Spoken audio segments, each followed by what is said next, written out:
Thank you very much, and thank you for inviting me on behalf of our team here, which represents quite a lot of both senior scientists, such as Professor Charles Shepherd, who's worked in Chagos since the 1970s, right through to early career scientists, and we're really pleased this year that we've got a Mauritian PhD student also joining this team. Now, the Chagos archipelago is built by reefs. As the volcanic substrate subsides, it's the coral reefs that are growing up into the well-lit areas, and it's the coral reefs that form the islands that support so much of the other biodiversity as well. And I'm going to talk about some of the ongoing work and results from the Project 6, which looks at the coral reef condition in the Chagos archipelago. Now, this is, as you know, a remote MPA.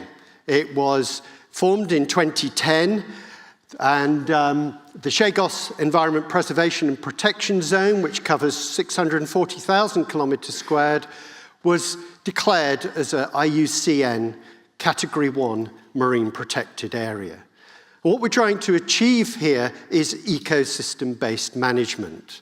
And the coral reefs play a major part in interacting with the other ecosystems, and we'll see more about that during this session.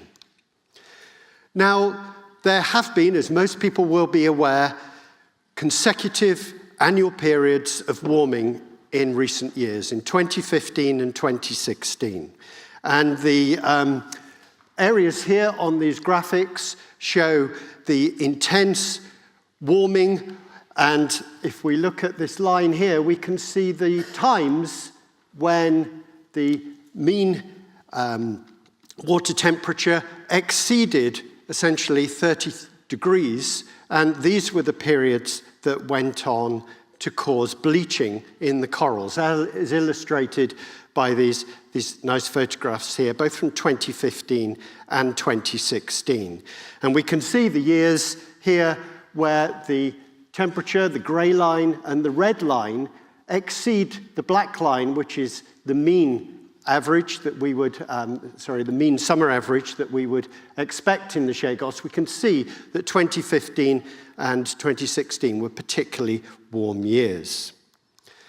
Now, the consequences of this is that we have changing shallow reefs.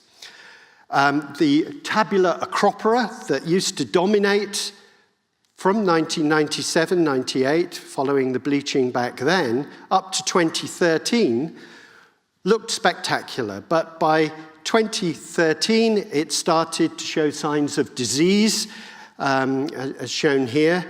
This was a white syndrome that began to affect the corals. Then, in 2015 and also in 2016, we had severe bleaching.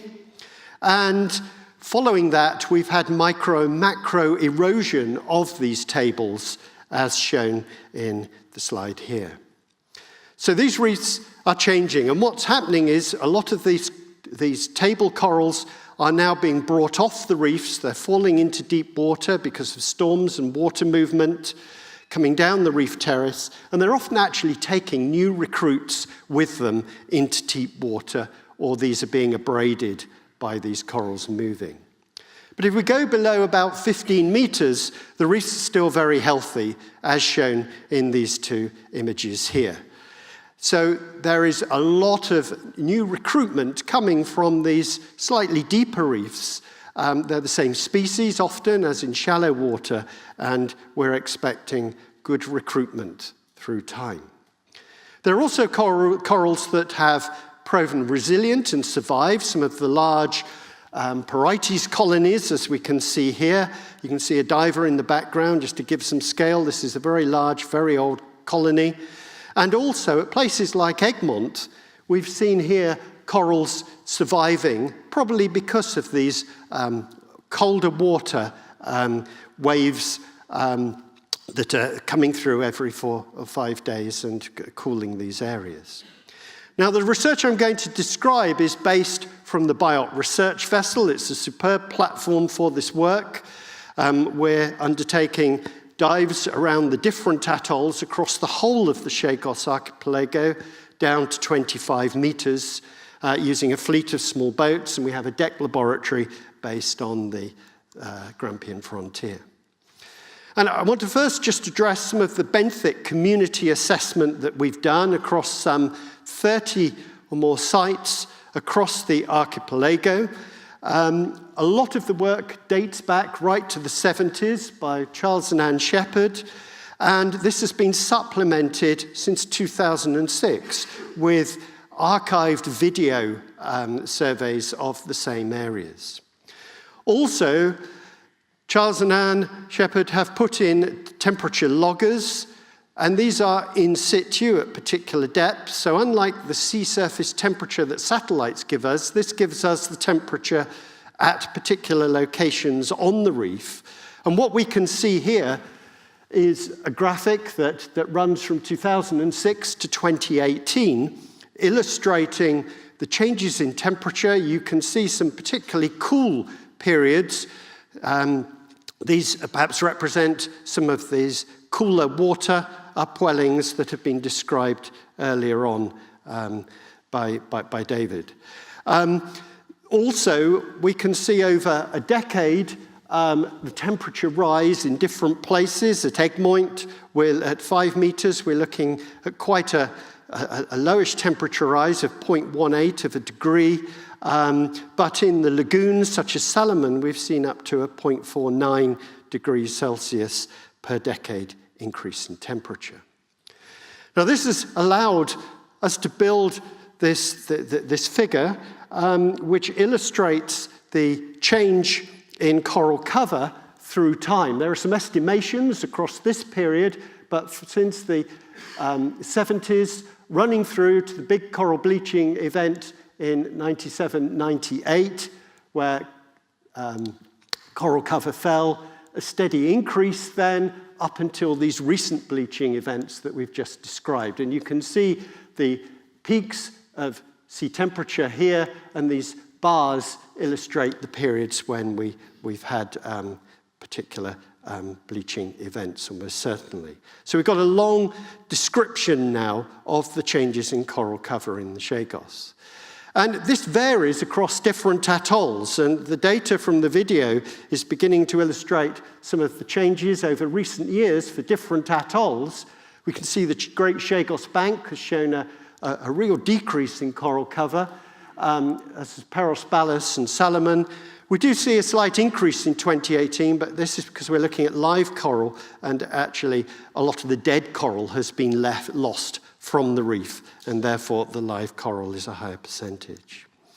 And also with this data, we can start to look at the change in different life forms with depth across the reefs. And what we're seeing here in the first graph is a reduction in live coral, an increase in algae, particularly halimeda, and sponges in this graph with depth, and a decrease in the hard coral, and an increase in the dead coral in these shallow waters. And we also have an increase in the coralline calcareous algae, again here in the shallow waters between the years. So 2014 is red, post-bleaching, 2018 is shown blue in this graphic. Now, we have gone on. This is work by Daniel Bailey and Andrew Mogg, looking at the change in the coral reef structure, and they've gone on to use the video that has been recorded, both pre-bleaching and post-bleaching, to construct the reef structure by stitching together a lot of images, as can be seen here. So here we have a 20-meter section of reef. This basically allows a surface point cloud to be built of that reef, and as a result of that, we can start to look at the actual texture of the reef. And from this, we can start to calculate various metrics to do with roughness, that's the granularity of the reef, the rugosity, the overall structure of the reef. And this has given some really interesting data pre bleaching and post-bleaching, as shown in these slides here, where the post-bleaching is shown in red, the pre-bleaching in green, and we've got here 5 to 10 meters. At this end, we're 15 to 20 meters. And what we can see from these graphs, the first one showing rugosity, is that the greatest post-bleaching impacts are seen on these exposed shallow reefs down to about 15 meters. And we're seeing a significant reduction in rugosity in shallow waters. We're seeing a loss of reef height, and we're seeing a drop in the complexity of the reefs, which is illustrated in this graphic here. Now, Dan and Andy have gone on to build a structure from motion for these reefs. Essentially, they've built these dense point clouds of the reef structure with many images over a 10 by 10 meter area. They've draped this essentially to create an image here. This has been calibrated for height here, and this has resulted in quite a realistic image of the reef itself from this data. We can see that in this reconstruction now of the reef, showing the topography when we look at one of these wider areas. So here we can see the coral reef at Peros Banos, and we can start to see this 3D structure that is gradually being lost with time. We're going to see a reduction in the structure, and we're going to see more of the microstructure beginning to disappear with time. So these can be repeated between years, and we can get, by revisiting the same sites, and we can begin to see the change in this reef structure through time. Now, this work has really fed into further work on the carbonate budget trajectories by the team at the University of Lancaster, Chris Perry and Inga Langer, looking at the Chagos reefs back in 2015, where they demonstrated a net accretion. They've used a reef budget methodology at 10 meters depth to quantify live coral cover, to quantify the carbonate production, to look at the crustose coralline algae production, to look at erosion through things like parrotfish. And back in 2015, the reefs were essentially positively accreting.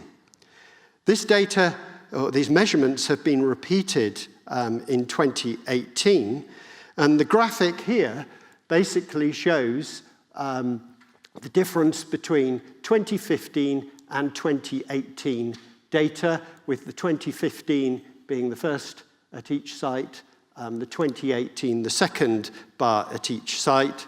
So the darker ones are in 2015, the lighter ones 2018. And what you can see here is a major reduction in calcification on these reefs. In fact, there is a 77% average across these sites of a drop in the carbonate production. And this data will be continued. The reefs will be resurveyed to see if this continues or begins to reverse in time. Now, to support this information, experiments have been undertaken on the different atolls to look at how the coralline algae are producing using PVC tiles, so we can measure very specific rates of calcium carbonate production in the algae. We can look at coral growth, and we can look at erosion with blocks of coral as well. And these samples will be re-examined at intervals over the next 2 years.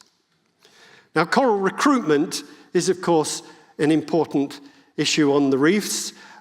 We already believe that a lot of the recruits are settling.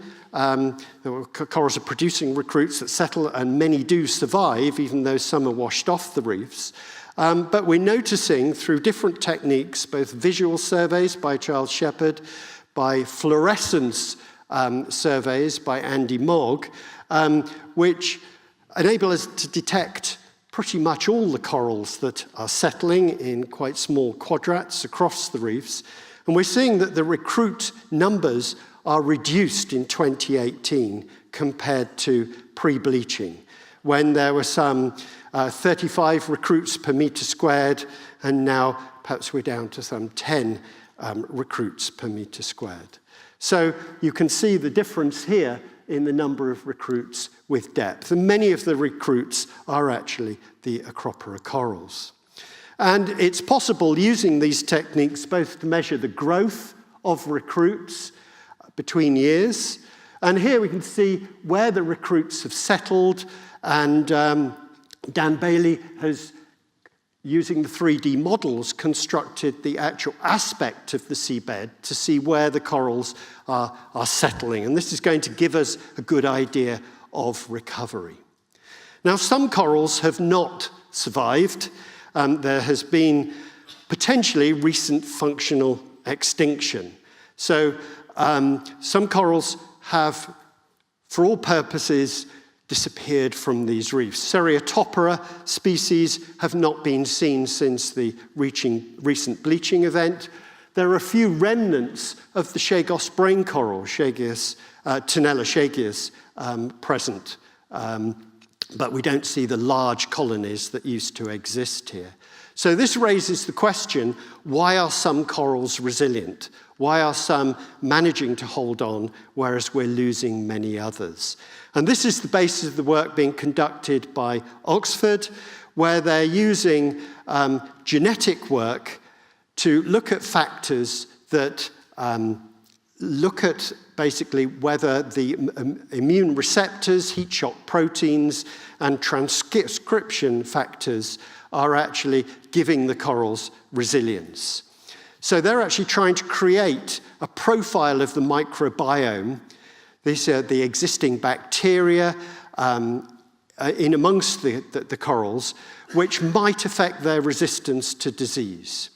And they've done a pilot study looking at the toll-like receptors, which are the innate immune receptors, and the numbers of variants that may be associated with resilience. So they've been working with a coral in the laboratory, and what they've started to see is that these toll-like receptors, these are a family of transmembrane pattern recognition receptors that can sense invading pathogens or other damage signals.